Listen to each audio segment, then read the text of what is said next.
मीरपुर नाम के शहर में तेजस अपनी पत्नी नीरू के साथ रहता था। पति पत्नी दोनों ही नौकरी करते थे। एक दिन तेजस गांव अपनी माँ के पास फोन करता है। हेलो, प्रणाम माँ।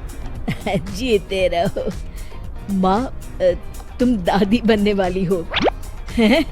अरे वाह, ठीक है बेटा, मैं कल ही आती हूँ। जब माँ जी शहर पहुंची तो बेटे बहू ने बहुत अच्छे से स्वागत किया। लीजिए माँ जी, चाय। अरे गर्मा गर्म पकोड़े ले आओ माँ के लिए। नीरू रसोई में गई और 2 मिनट में ही पकोड़े ले आई। जी ये लीजिए। बहू जादू से बनाए हैं क्या? अभी तो रसोई में गई थी। यम्मी। माँ जी, शीला रसोई में पकोड़े तल रही है, मैं बस लेकर आई। हे भगवान, मेरा धर्म भ्रष्ट कर दिया तूने। अब तो गंगा जल से शुद्धिकरण करना होगा। दूसरे दिन, माँ जी मैंने नाश्ता बना दिया है, ऑफिस जा रही हूँ। पर अभी तो घर का सारा काम पड़ा है। शीला आती ही होगी, झाड़ू पोछा बर्तन कपड़े वो सब कर लेगी। हमारे जमाने में घर का सारा काम हम ही करते थे। जी माँ जी, आप बहुत होशियार हैं, मैं घर ऑफिस दोनों नहीं संभाल पाती। तो जरूरत क्या है घर से बाहर जाकर चाकरी करने की? वैसे भी घर का काम खुद करने से घर में बरकत आती है, समझी? पर माँ जी। पर वर कुछ नहीं, इस महीने की पगार मिले फिर ऑफिस बंद। हाँ। रात को नीरू तेजस से कहती है, सुनिए जी, माँ जी बोल रही थी कि मैं नौकरी छोड़ दूं। वैसे ठीक ही तो है, अभी तुम्हें आराम की जरूरत है। फिर भी आराम कहाँ, शीला को छुड़ाने के लिए बोल रही थी।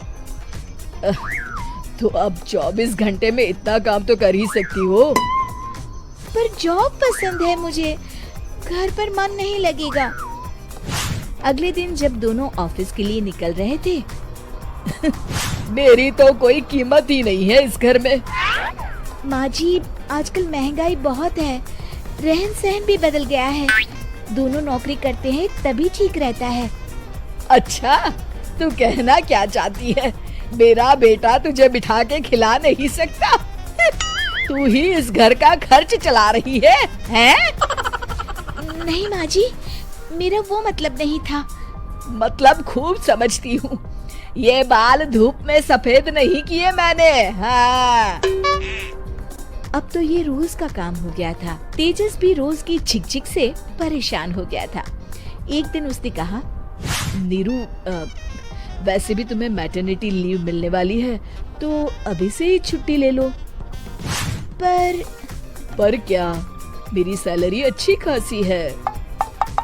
आखिर नीरू ने रिजाइन कर दिया। जब बच्चा हुआ तो घर में सब बहुत खुश हुए। कुछ दिनों बाद तेजस फाइल देख रहा था। क्या हुआ तेजस, कुछ परेशान लग रहे हो? हाँ, वो हमारी जितनी सेविंग्स थी वो तो हॉस्पिटल में और छठी के फंक्शन में खत्म हो गई है नीरू। और अभी वैसे मंदी चल रही है तो मैं बोल रही थी कल मुन्ना को हेपेटाइटिस का टीका लगवाना है। नीरू, क्या पोस्टपोन नहीं कर सकते? नहीं जी, बिल्कुल नहीं। अब तेजस को समझ में आ रहा था कि उससे गलती हुई है। पैसों की कमी का असर घर के माहौल पर भी पड़ रहा था। अगले दिन, बेटा मेरा चश्मा और ये दवाइयाँ ले आना, पर्चा देते हुए माँ जी ने कहा। जी। तेजस, मुन्ना के लिए दूध का डिब्बा और डायपर भी ले आना, और ये किराने के सामान की लिस्ट है, इसे भी लाना है। तेजस गुस्से में लिस्ट मरोड़कर फेंकता है और चिल्लाता है, पैसे क्या पेड़ पर उगते हैं? ये ले आना, वो ले आना। अरे पर ये जरूरत का सामान ही है। वो गुस्से में बिना कुछ कहे ऑफिस चला गया। अरे लंच तो ले जाइए। नीरू दौड़कर डिब्बा पकड़ाती है। एक दिन खाना खाने के बाद, नीरू, अब तो मुन्ना कुछ बड़ा हो गया, तो अब तुम वापस ज्वाइन कर लो ना जॉब। पर इस रिसेशन में जॉब मिलना बहुत मुश्किल है। ट्राई तो करो। फिर मुन्ना, माँ जी है ना, और एक फुल टाइम मेड भी लगा लेंगे। पर माँ जी, उन्हें तो पसंद नहीं। तभी माँ जी वहाँ आ जाती है और प्यार से नीरू के सर पर हाथ फेरते हुए बोलती है, अब मेरी समझ में आ गया बहू, पहले के और अब के समय में अंतर है। तुम काम शुरू करो, मुन्ना की जिम्मेदारी मेरी। मेरी प्यारी माँ जी। ये कहकर नीरू उनके गले लग गई। शिक्षा, परिवर्तन संसार का नियम है, हमें भी समय के साथ चलना चाहिए। उम्मीद है कि आपको हमारी ये कहानी पसंद आई होगी।